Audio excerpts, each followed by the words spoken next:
Hey everybody, what's up? Good morning. This is November the 13th, 2025. I usually don't do that. Sometimes I just like to switch things up. So we're gonna get right to it. I was in this, I go to this site that I love a lot. It's called Fanbase. And it's an audio room, uh, you know, you could go into rooms and y'all can talk. I don't think we have a message board yet, but you can post videos and all that good stuff. It's a nice place. So this lady who fairly new to the forum came in. She has some type of organization, and seemed like she got it going on and stuff like that, or whatever, according to her attitude. So she opens up a room. She just got there now, maybe a week or so. She opens up a room, which is okay. Everybody's encouraged to participate no matter how long you have been there. So she starts talking about the election. She's obviously pro Kamala Beehive, or Hive, should I say. Kamala Harris Hive. And her girl did not get the appointment. Kamala, or whatever, Scamala, was not selected. All right. So just like a lot of other people, she comes in there with not only an attitude of somewhat disdain, but superiority and arrogance, the way that she talked to people. So she is pro-immigrant, should I say, or she doesn't feel like people should be talking about illegal immigrants should, come here illegally. If you're talking like that and you're black, you're being hateful, and you forgot what happened to you. And if they get deported, the next people they're going to deport is you or us. Now, when I say us, I'm talking about the native black Americans, the black folks that are indigenous to America. This woman came in here talking about because we're not supporting them and their right to be here, and that means that we have animosity towards them, that we're next to get deported. Now, this is supposedly American herself, a black woman or whatever, talking to us like this. So I had to say something, and then what I basically said is any country you go to, you have to abide by their rules. When it comes to immigration, you gotta adhere to their rules, or you can't stay. We can't just go to another country and be like, okay, I want to stay. You haven't been through the process of nationalization. They will put your butt out of there. I said, well, that's how they are, and they'll treat any foreigner like that. Why do we have to be any different? We're a country just like they are. We have immigration rules just like everybody else. Why is it okay for everybody to follow theirs, and we don't nobody have to follow ours? No foreigner or immigrant has to follow ours. So she was like, you guys just have she came at me like, you just have a problem with immigrants just because of Trump. I said, what? And then she goes on to say, okay, when did you start being concerned about immigration? And she was talking about immigration from South Central America and overseas in the oceans and stuff like that, because they're sending, they could possibly send a lot of our people back too. And I'm like to myself, our people, I was like, these other people, for one, do not see themselves as the same as us. They don't consider us their people. A lot of them, they try to avoid us like the plague, and they'll be living, try to live and try to work with people who look just the opposite of us. What you talking about?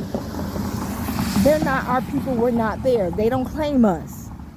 And then back to what she said, well, when did you start having a problem with immigrants. I said I don't have a problem with immigrants. I don't hate them or nothing. But when did you have this opinion about immigrants? So I didn't have to answer her, but I did. I said when I got grown, when I became an adult, I saw the disadvantages to our people that came at that, how we were marginalized at the expense of or because of mass immigration, which has never benefited us. Uh, our intelligentsia has said the same thing.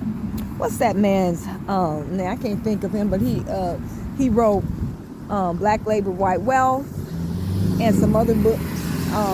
Very, very sharp man, and I can't even think of his name. But look him up. Look that book up, and you'll know who I'm talking about. He specifically, in his books, tells you how immigration has disenfranchised and has been used to disenfranchise our people.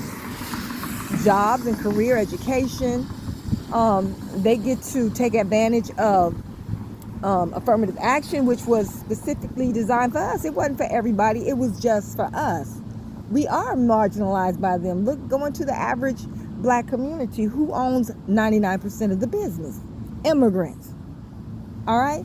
So, according to her, we too stupid to even consider what immigration could have possibly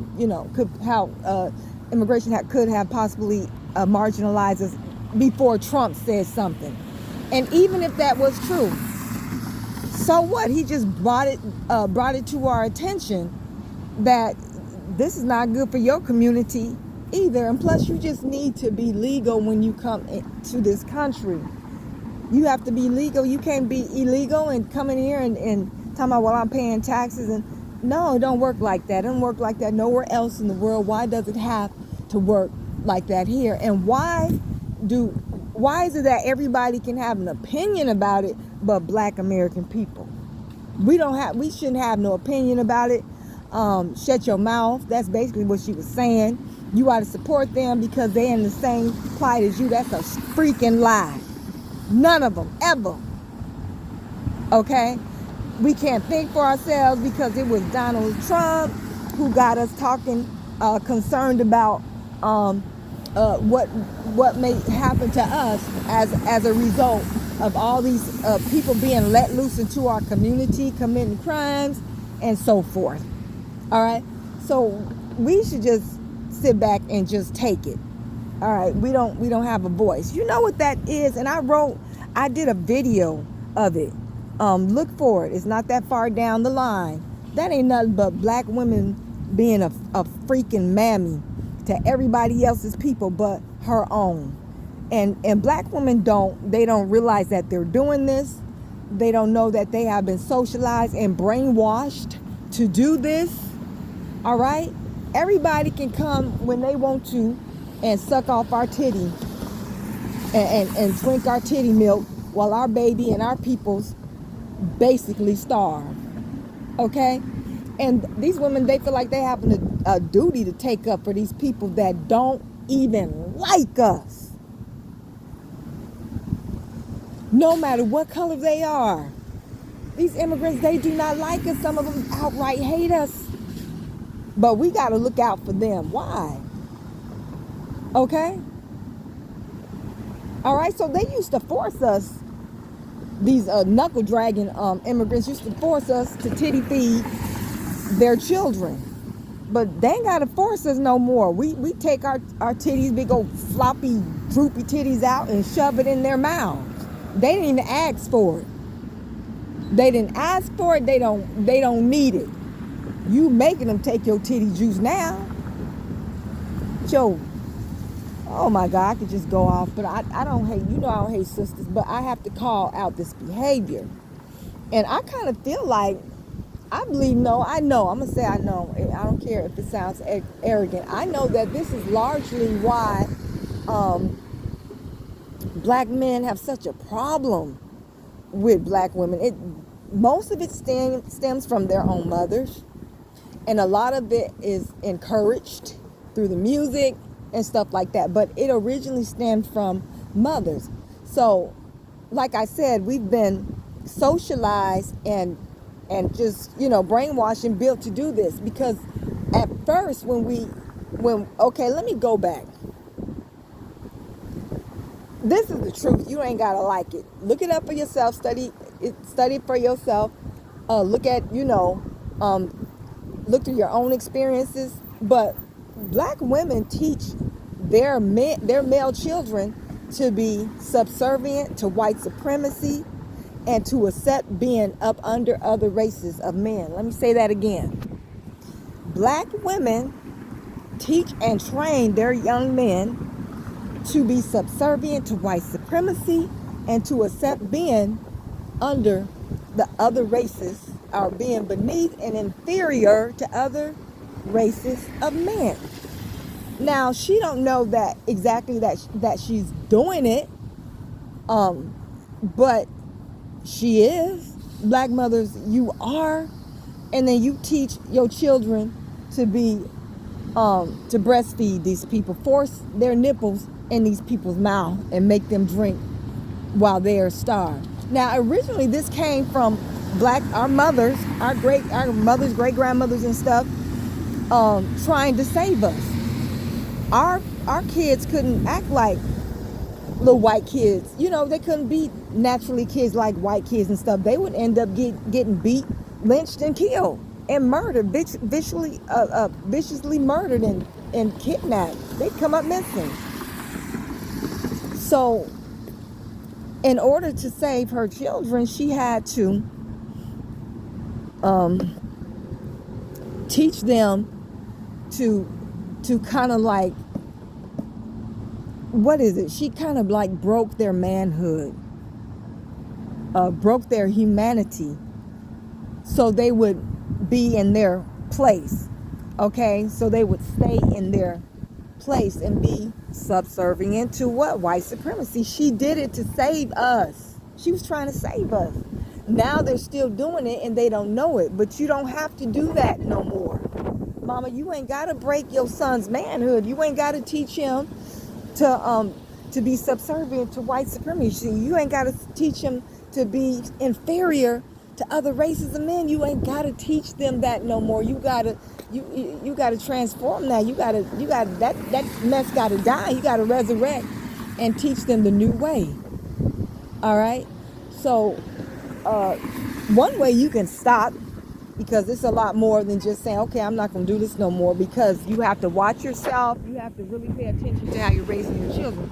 But one way you can stop is to stop telling, especially your young men, especially our young black males, to get a college education so they can get a job.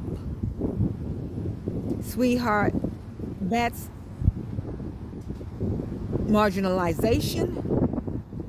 That's a form of sub-slavery, okay? Because I know people, a lot of people, they want to, they want professions. Sometimes you have to punch a clock or whatever. And then there are a lot of other, careers where you might have to work up under other people. But I'm not talking about those high-powered, high-money-making careers. I'm talking about the overall mindset that our people have, because they are constantly being told by mom and dad too, because you up under the curse too, brothers, to go and get a job and get into debt just to get one. They gonna work anyway. Most kids, around 16 or 17, they might end up working at, Burger King or Target or whatever. That's just what it is. But you don't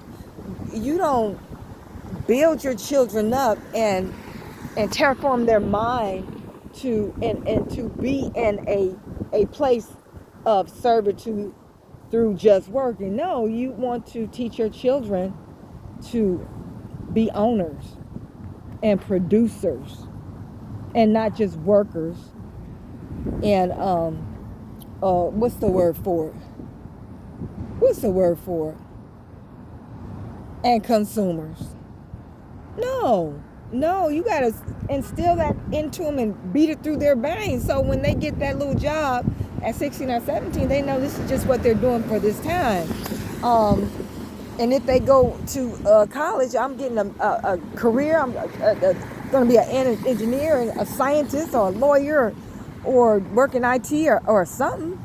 But definitely, regardless if they work, this is what I do on the side.